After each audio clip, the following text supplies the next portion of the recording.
from vacation. Rick Hale, how are you? Well, that doesn't sound amazing because we can't hear you. All right, we'll keep rolling. It is August, guys. We got 1 month, I guess, left of summer, if you count it that way, and then we start the fall of 2026, which seems to be primed to be good. We're going to talk about some stuff. Luke texted me this morning and said, "Hey, the South Florida market is up 7.3% in closed sales for the year." How about that? Uh, I'll get some data on that and show you here in a little while. But let's jump into the numbers. How are you, Rick? Can we hear you now? I hope so. Can you I hear can me? hear you. That's good. Progress. But here we go, right? All right. Let's jump in. So, Broward County single family, 753 active status. We dropped off this week in properties going under contract, but had a little increase in properties going pending for 178 total. I'm sorry, 278 compared to 299. It looked like it was a little soft week in Broward County single family, but there was a lot that closed. We had 255 end of month closings. I look back and try to get a grip on like comparison, Rick. It looks like at the end of June, there was a 277 week and a 283 week. And then we're looking at 221, 255. So it looks to me like July was much softer than June was just on this one statistic. But let's keep looking, right? 135 expired listings end of the month compared to 145 in July or I'm sorry, in June and 121 in May. So still seeing quite a lot of failed listings. I think that comes up in one of our articles here a little bit later. If we look at Broward County condo, 831, so little pop of inventory hitting the market. 107 went under contract and 89 pending, which is down from last week, but kind of consistent with the weeks prior. And boy, this looks eerily stable and consistent to me, like 103, 103, 102, 107 going under contract. So I like it. 187 closed out at the end of the month. 182 closed out at the end of June. So condo market seems to be in Broward alone, seems to be consistent in July with June, where the single family market was a little bit down. Huge 286 expired number compared to 350 and 275. Still a lot of condos coming off the market, right? So there's Broward County. If we jump over to Miami-Dade, single family, 631 active status, 125 went under contract, which you got to go back almost 6 weeks to see that number in Miami-Dade. 151 pending. This number bounces around a little bit more, but 151 still good. And then 156 closings in the last 7 days. Didn't really see a spike end of month. We had 178 the week before. If you go back to June, there was 193 and 136, and we're looking at 178 and 156. Put those together, I could almost say Miami-Dade single family was pretty equal in July than compared to June, where Broward was down. Let's look at condos. 123 on the expireds on the single family. If we look at condos, 804 active status, 103 went under contract in the last 7 days in Miami-Dade. So there's a big increase in property that went under contract in Miami-Dade. 113 pending Miami-Dade condo, and then 140 closings in the last 7 days. So if I'm trying to get some kind of comparison here, if you look in June, 113 and 142, 121, 111, and then 140 at the end of the month. And you look at these numbers for July, it sure looks like Miami-Dade condos were much greater in July than they were in June, just from a closing perspective. So I see that as positive. 285 expired listings compared to 363 and 236 the months prior. And if we run over to Palm Beach, Palm Beach had 519 active status changes, pretty consistent. We had 91 go under contract. So it looks to me it's a little softer here in properties going under contract, single family, Palm Beach County. There's 78 that are pending right now, which is really good. That's probably, well, that's the highest number we've seen on the screen at least. And then we had 190 close in the last 7 days compared to 177 and 158-ish. So, for Palm Beach condo, that is a strong number. It looks like condos in Miami-Dade and Palm Beach were up in July. In Broward, they were consistent. It looks like Broward single family was down, Palm Beach single family was down, and Miami was consistent. What do y'all see in the numbers? One question Richard might be able to answer is I'm assuming your MLS runs with lagging data sometimes when the end of the month is on a Friday and we're reporting on Monday. So is it possible that the closed numbers are actually better than they appear so far? Absolutely, Rick. And it has nothing to do with the MLS. It has to do with agents Agents, who don't go in and close it out until the next week. right. That's never happened. Close on Friday, Yes. celebrate on Saturday and Sunday, report on Just Tuesday. yeah, the MLSs always end up updating the month end numbers because of the lag. I assume so. But this So is, what Brett brought up. This is interesting that the condo market in Miami-Dade and Palm Beach uh, almost seem to be stronger than any other segment. It makes you wonder, and the rest of you on the call, let us know what you think. Are buyers understanding that there's a degree of compromise that they have to make? They want to own something. They want to be in South Florida. And your condo market, for the great part, is a couple $100,000 less than what a single family home is going to buy. So are you seeing that kind of shift with your buyers? and crickets. All It's right. hyper-local and probably hyper-personal. Everyone has their own experience that may not be market driven, but Yep. Yep. All And right. I'll share with you, as I was doing some work on some other numbers, some of the other programs that I use, and looking quarter over quarter, 2025, year over year to date. And here's just three quick numbers that I came up with. Our inventory for sale, we are 14.3% less than we were last year. So we all know that there's fewer homes on the market, and you can see what we're looking at with what's coming on the market. It has slowed down consistently. The number of properties sold is 6.2% up, and pendings are 6.8% up year to date this year versus the same time last year. The markets are getting better, but looking at it week by week, we're looking at it and it's going, all right, we're kind of like pulling it along real slow, and There. things aren't changing week over week. But look back at the trends, and guys, things are getting better out there.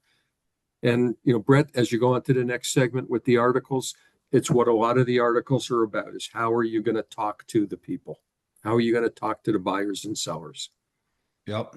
Um, just to throw a little teaser, Luke is really close. I know we've talked on this call many times about being able to sort this data by zip codes and cities, and we are really close to being able to roll that out. Might even throw a teaser. It may be ready within a week.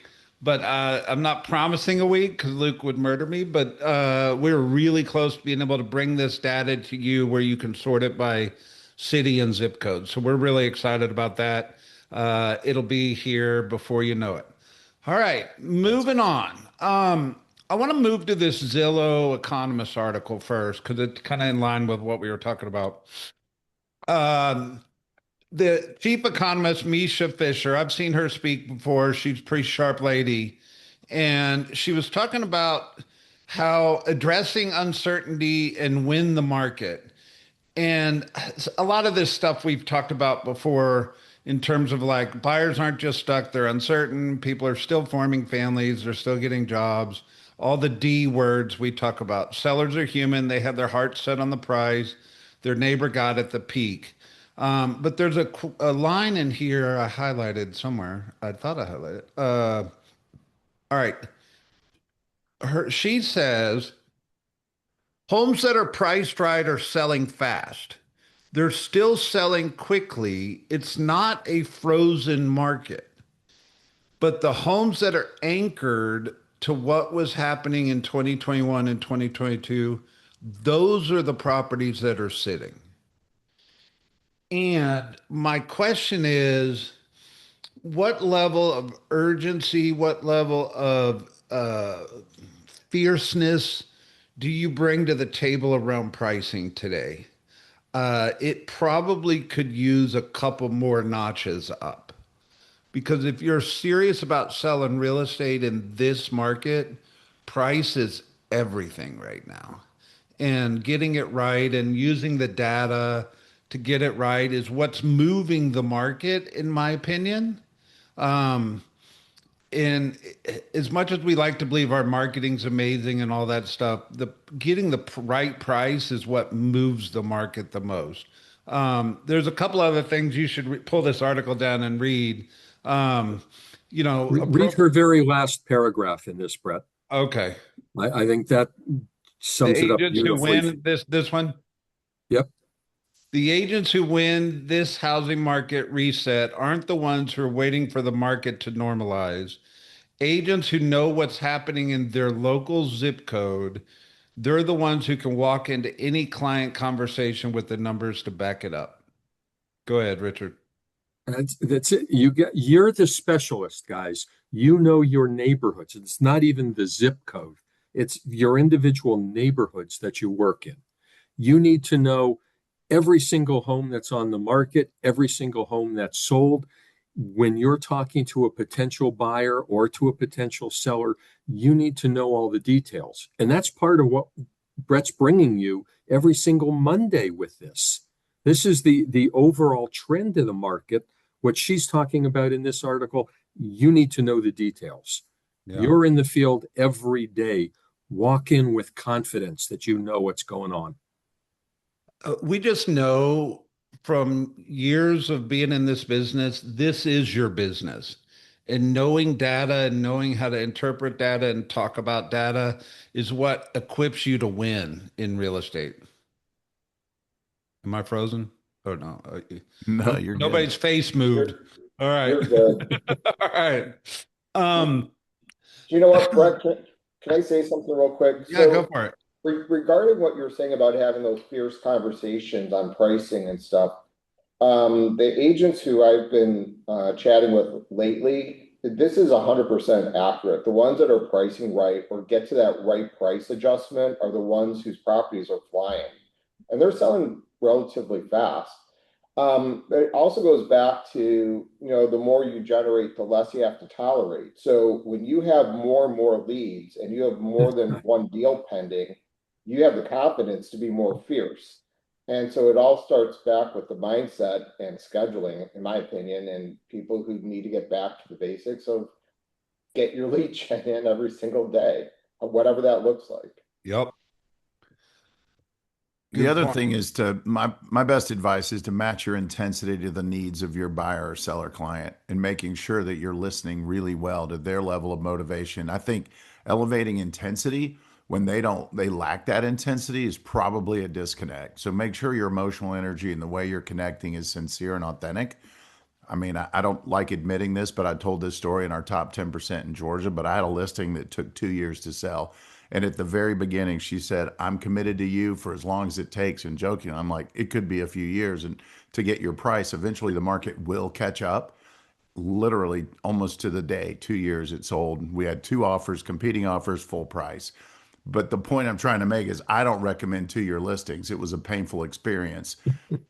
I mean, every quarter I had to come up with some reason why I'm still working hard and it's going to work one day. But ultimately it worked because I listened to her and her timeline and her motivation. It was money in the bank. I just couldn't cash the check right away. There you go.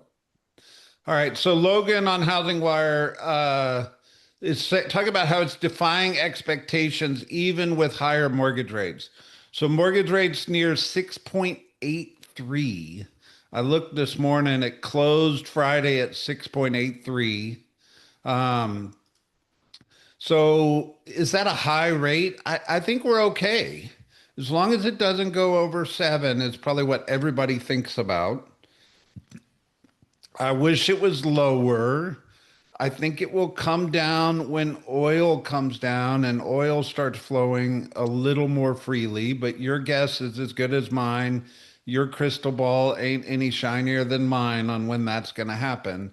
However, we're still, as Richard was talking about and Luke put in my text this morning, like we're still selling more houses this year than we did last year, and the market's moving a little faster. And I'm looking at the month of July, and it wasn't all segments, but certainly just fascinating to see condos moving at the pace they're moving right now.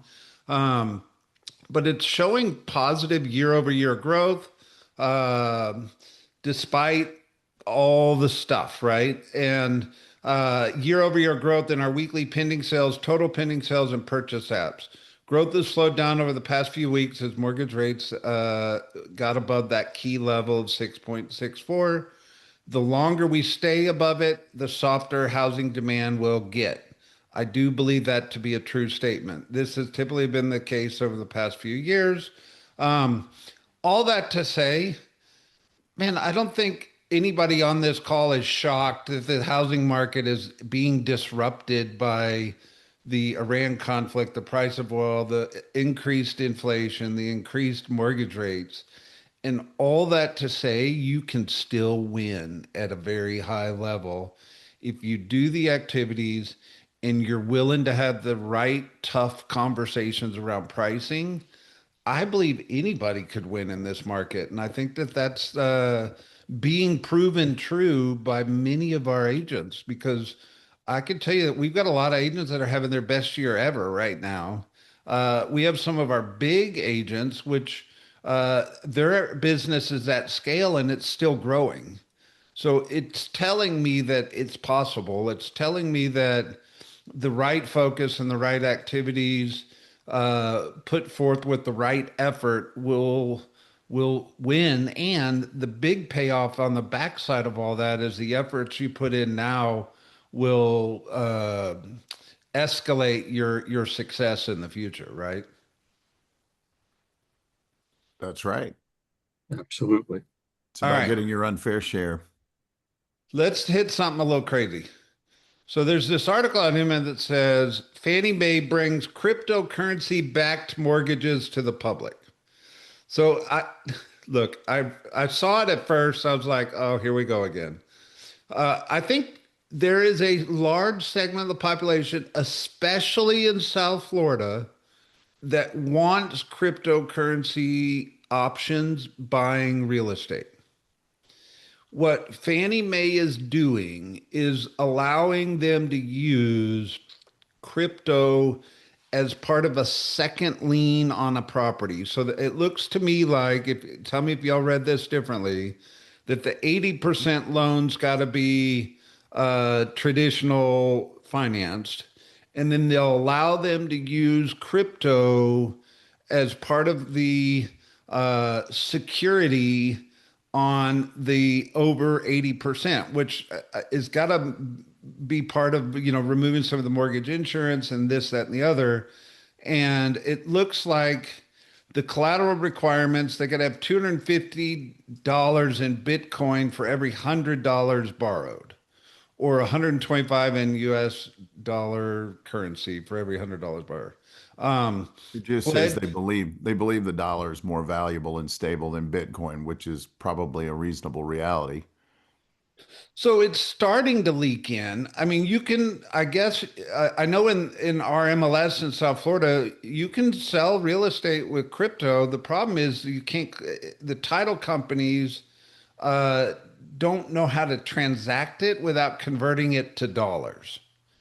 But what's happening is um, they're in 2026 March, Fannie Mae began preparing to accept crypto assisted mortgages for the first time. It's two loans bundled into a single monthly payment, a conforming Fannie Mae mortgage, which is your traditional mortgage, and a second loan secured by crypto, which there's a lot of people that just have crypto and don't. I mean, it's just sitting there, right? I never personally never got into it, but I know a lot of people that swear by it. So I think it's just something to keep our eyes on. Um, if you were talking to somebody buying real estate today and they said, "Look, I've got a lot of crypto," and you said, "Hey, would you consider putting that towards the purchase of the house if I could bring a product to the table that allowed it?" Could be a conversation that gets into your vocabulary in the next 6 to 12 months. I don't know. Richard, you probably think we're crazy for even putting this up here. I've never understood crypto like you. I've not gotten involved in it. I know we've seen a couple of transactions where they've actually used crypto, and yeah, I don't get it. I mean, Not it's a not a large enough segment of the market for me to worry about at this point. Well, let me ask the agents on the call. Are you getting questions around whether they can use crypto to buy real estate? From people that heavily invest in crypto, yes. Okay. And what question are they asking? Is my crypto liquid? Can I use it for buying a house? Okay. To me, this is an opportunity to capture attention and send out messaging. Hey, by the way, if you're vested in crypto, call me. I can show you a path to home ownership. Yeah, maybe it's social media, right? I think it's a way to create intrigue as much as a functional tool because it may or may not be required or needed, but it is an option. It's cool that there's versatility, and they've clearly created a ratio of the amount you have to have and the amount they're going to borrow against or collateralize. So they believe in it, but not as much as, again, traditional cash in the bank. Yep. Well, Uh, and I guess the next step is finding a lender that will accommodate it. this is a Fannie Mae product. So at some point in time, most lenders will have access to this. So you might want to ask your local lender what they know about it and how that what's the functional outlay and how can I advertise and actually use the tool? Or grab this article and send it to your lender and say, "What do you know about this?" Exactly. Yeah. All right. Not a lot of time, but I wanted to throw this up here. Uh, First time home buyers. I promise you, and I don't know when, but I promise you they will make a way back to the market in a big way at some point in time. Affordability will catch up, rates will come down, and the agents that had consistent first time home buyer seminars, whether five people showed up or not, it was the messaging and the marketing that created the confidence for people to use them in that segment of the market.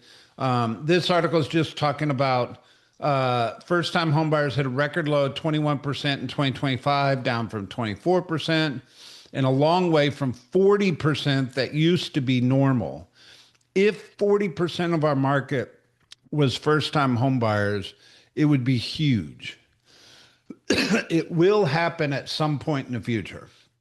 All that's saying is this something you should put into your marketing plan and once a quarter have a first time homebuyer seminar, once a quarter have a marketing campaign around first time home buying and what that looks like in today's market. I believe it would be very strategic just to have an autopilot program running in your business around first time home buyers, because the ones that wait till the first time home buyers come back, it'll probably be too late to get in front of it. Um, Go ahead. Somebody talking?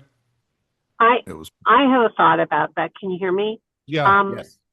So I think we need to also be doing things, not just, yes, first time home buyers, maybe call it first time property owners or buyers, and start talking about alternative things like buying a duplex, having your rent be paid on one side. I don't think we promote that enough. And there are those opportunities. And I'm watching things and I'm seeing things on Instagram and on TikTok for younger buyers talking about fractional ownership, or really all it is partnering to buy something.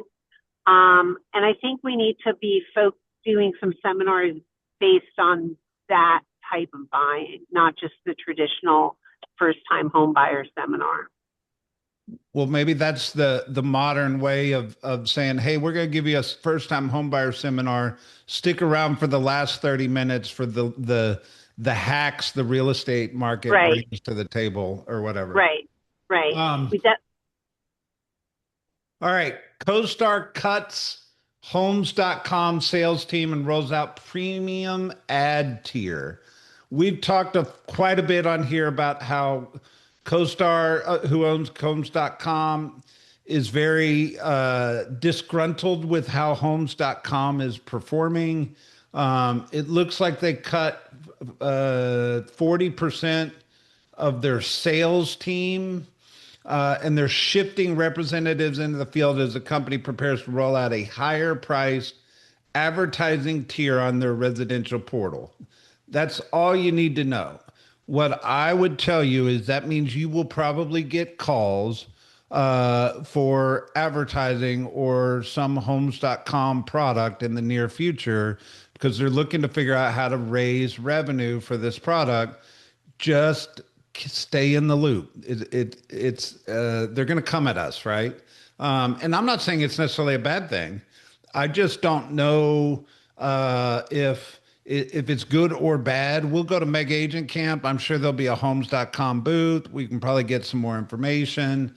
But nonetheless, it's just a continuation of the storyline that homes.com is underperforming in CoStar's eyes. So they're constantly trying to figure it out and change it. That's all. All right. And they've Go they've ahead. realized something we already know, that the best business on the planet is sniped and not shotgunned. And they're Yeah. going with a more sniping approach with outside sales going face to face, belly to belly, toe to toe, which is where real relationship building lives. Yep. There's an article that says this all-in-one tech stack is over. Now we're building ecosystems. What I thought about when I read this was I think that there was a period of time in the real estate industry, everybody was trying to figure out how to make one monthly payment for one tech stack, and it covered everything. And the reality with AI and the way tech has integrated over the last couple of years, you're not going to have an all-in-one tech stack in your business, at least not in the near future. So understanding how the tech works together is going to be very strategic in building out your value proposition and your business going forward. And it makes me very nervous for you because our industry is notorious for whipping out credit cards at trade shows and conventions and signing up for stuff. And I'm guilty of that myself.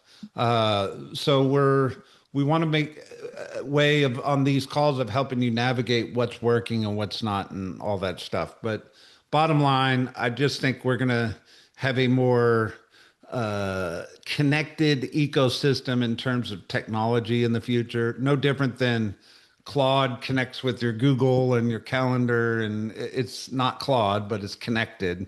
I think our tech stacks are going to have more of that connecting connector uh, uh, ecosystem in the near future. That's all. Well, in the same way that specialists outperform generalists, I think that's what we've all realized. You can't build a one-stop shop for everything and be the best at everything. And so technology now allows for integration and coexisting inside your ecosystem. So you have a series of specialized tools that all interrelate. There you go. All right. Last article. Here's the America's hottest housing markets. Hawaii emerged as the hottest housing market. The national price came down 2.5% year over year in June. So does that mean prices in the US are softening? Probably. We'll see. But what I thought was rather interesting, and why is my screen thinking? Wake up. This is what happens when you go to town for a week. Your computer doesn't respond. I wish you didn't come back speaking with an accent. Well, yes. Can you imagine, Brett, my cute little Swede? I don't even know how. I wish I had a voice that I could Here we emulate go. it. Right. Brett's like, please stop talking. Please. Stop. Here was my first glance at this. So here's the top 20. I'll see if I can get them all on the screen. Out of the top 20, very, very few major metropolitan areas. I do see Tampa on there. I guess you could count Salt Lake City, and maybe Ocean City, New Jersey. But it looks like major metropolitan markets are resetting a little bit, and the hot markets are maybe some of the smaller outlying markets. Naples and Tampa seem to be the only two on the list for hot. In Florida, they're we call them the Sun Belt. You know, the Sun Belt usually is hot, but we're not hot at the moment. And I think it's just that period of reset. But first time I looked at this list, I was like, I've never even heard of half these places. Harwich, Maine, Cazenovia, New York. I'm sure, Carp, I saw you on the call. You probably know where that is. Finnville, Michigan. Like, these are small markets. And normally you see the major markets on here. So just interesting thought this morning to wrap our call up. Any thoughts, questions, comments? Outside of moving to Lahui, Hawaii? I think it's just all about affordability. You know, major cities are not affordable for a lot of people any longer. And so they're looking to make their dollars go farther. Yeah, maybe. All right. There's your update. Happy August. Somebody had something that was going to say something? Yes. Where on Circle can we actually find these articles that you're sharing? Luke Benton. They are under the Florida market. Hold on one second. I'm looking right now. Just go there. It's on the left-hand side. It is under Florida resources. It's under the Monday industry update.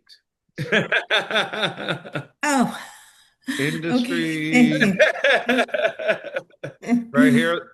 Luke, where? Florida resources. Side, the Monday industry update. Oh, right here. The one above it. Uh-huh. Right here. No, not that one. That one. There you go. Thank you. Everybody see it? Yeah, we post them in here every week. Yeah, Thank they're you. all right there. Thank you. All right, guys, have a good one. See ya. Take care. Thank you, Brett. Welcome home. I'm back.